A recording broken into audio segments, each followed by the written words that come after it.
explain why 7 into 11 into 13 plus 3 and this expression are composite numbers. So there are two questions. ಎರಡು question ಇದೆ ಇಲ್ಲಿ.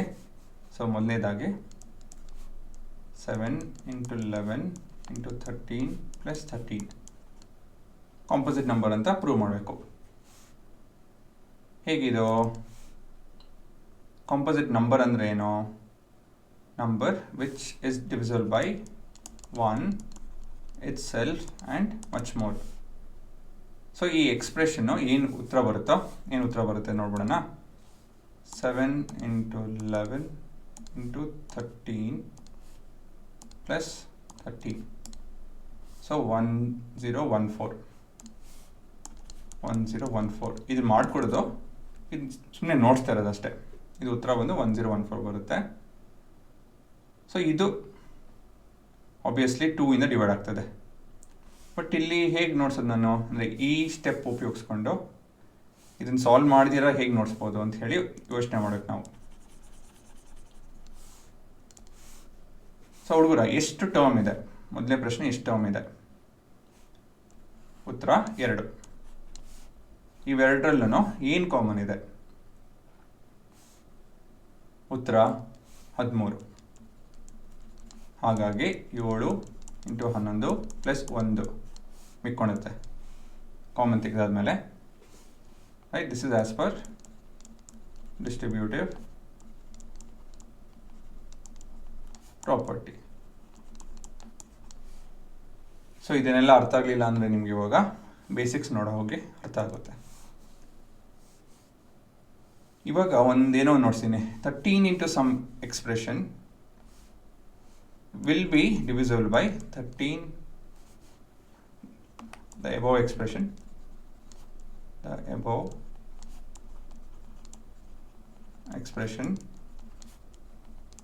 will be divisible by ಯಾವ number ಇಂದ divide ಆಗುತ್ತಿದೋ? 13. ಆಯಿತಾ? 13 into something will be divisible by 13 ಅಲ್ವಾ? ಯಾಕಂತ ಹೇಳಿದ್ರೆ ಇದನ್ನ ರೀಸನಿಂಗ್ ಮಾಡಿದ್ದೀವಿ ನಾವು.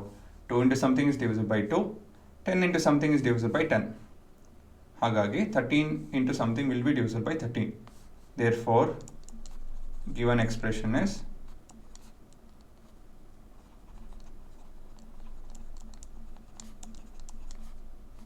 a composite number.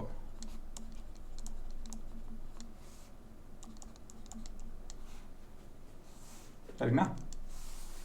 ಇದೇ ರೀತಿಯಲ್ಲಿ ಮುಂದಿನ ಪ್ರಶ್ನೆನು 7 into 6 into 5 into 4 into 3 into 2 into 1 plus 5. ಎಷ್ಟು ಟರ್ಮ್ ಇದೆ ಇಲ್ಲಿ? 1 2. ಏನು ಕಾಮನ್ ಇದೆ?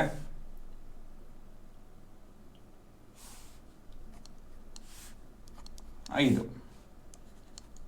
ಕಾಮನ್ ತೆಕ್ಕೊಂಡ್ರೆ ಏನು ಮಿಕ್ಕೊಂಡುತ್ತೆ ಒಳಗಡೆ?